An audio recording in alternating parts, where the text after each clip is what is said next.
Hello and welcome back. This will conclude our exploration into 7.4, and we are going to end it by looking at the scenario in which we're working with proportions.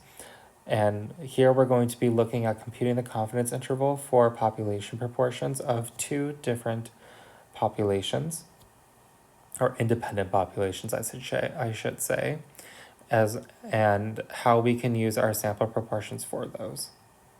Okay. So here, as we expect, we have the difference in the sample proportions added or subtracted to our margin of error for finding the confidence interval. And our margin of error equation is going to be the one that's highlighted in green here, where we're taking that critical value and multiplying it by the square root of that whole mess on the inside. So to be more specific, it's going to be the sample proportion of the first sample multiplied by its complement all over the sample size, and that's going to be added to those sample proportions from the second sample. So the sample proportion and its complement being multiplied together all over the sample size. Okay, so here we're doing a study on the proportion on the prevalence of diabetes among medicated insured patients and PPO insured patients in Ohio. You find that the proportion of Medicaid patients with diabetes in a sample of 100 is 10.2%, and the proportion of PPO patients with diabetes in a sample of 100 is 8.4%. Here we're going to find the confidence interval at a confidence level of 90%. Okay, so here let's write out our equation for the confidence interval. So let's put it all together. We have P1 hat minus P2 hat. We're going to add or subtract that margin of error. So here we have Z sub C all over P1 hat plus Q1 hat. Actually, they're not added. They're multiplied together. My apologies there. We're multiplying the complement of the proportion and the proportion together all over the sample size for that first group, and then adding it to the sample proportion and the complement of that sample proportion for the second group all over that sample size. Okay.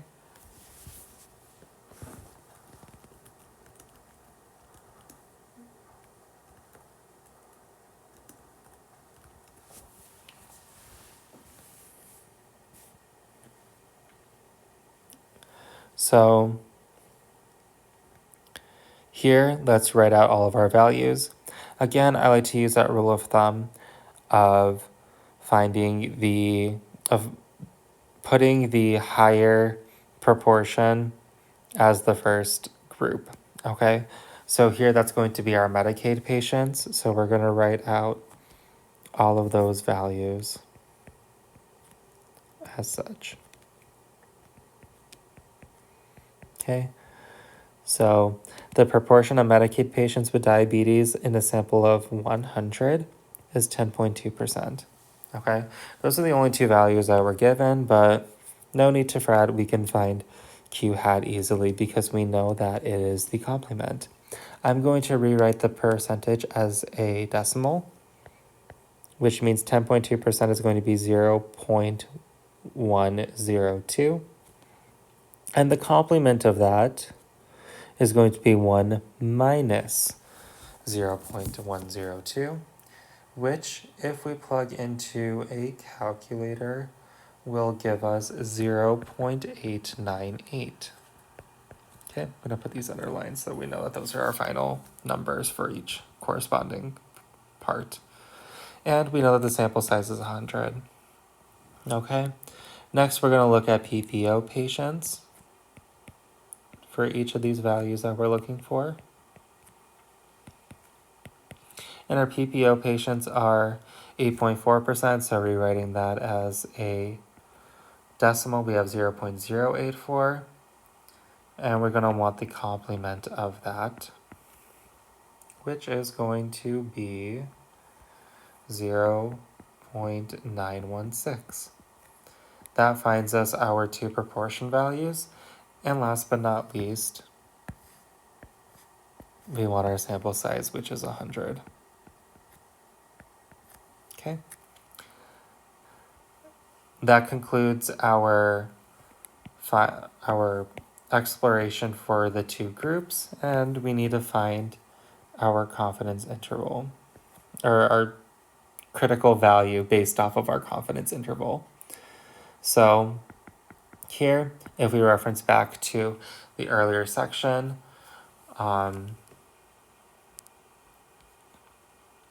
we can find that our critical value here is going to be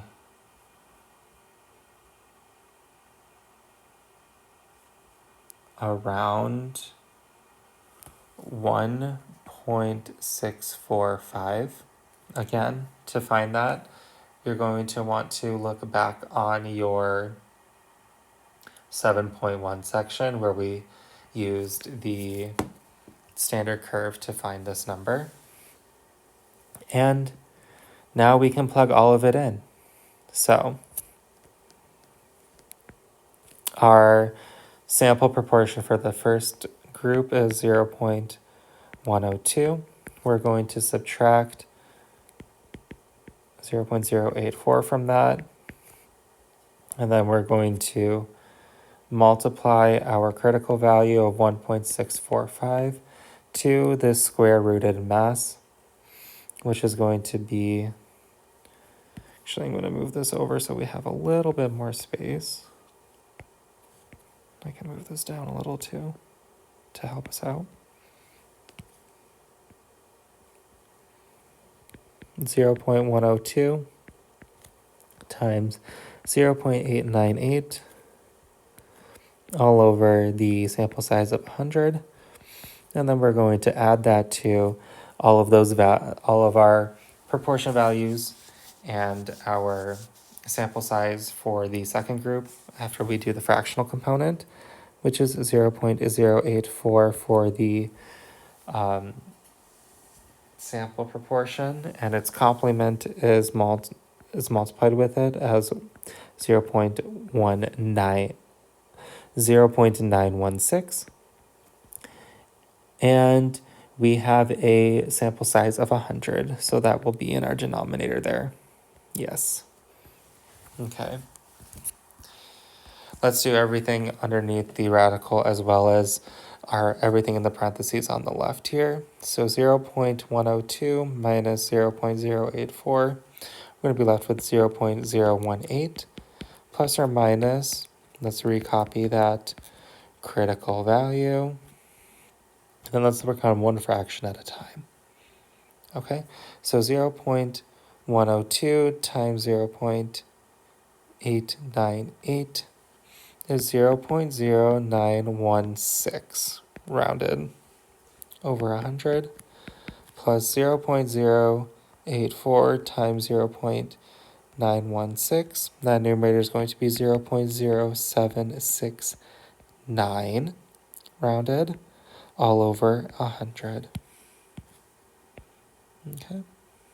Okay. Next line.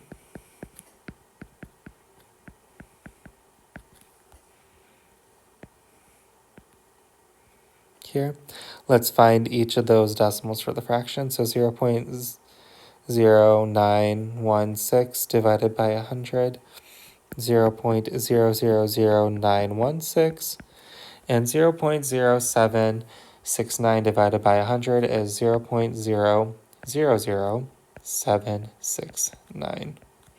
Okay. adding those two values together, we have 0.018 plus or minus 1.645 times the square root of 0.001685. Taking that square root, we get 0.0410 rounded. Multiplying that number by our critical value of 1.645, we get 0.0675 rounded. And now we can add those two values together and subtract them. So to line up all of our work wonderfully, we're going to list our lower margin for our confidence interval on the left and the higher margin on the right.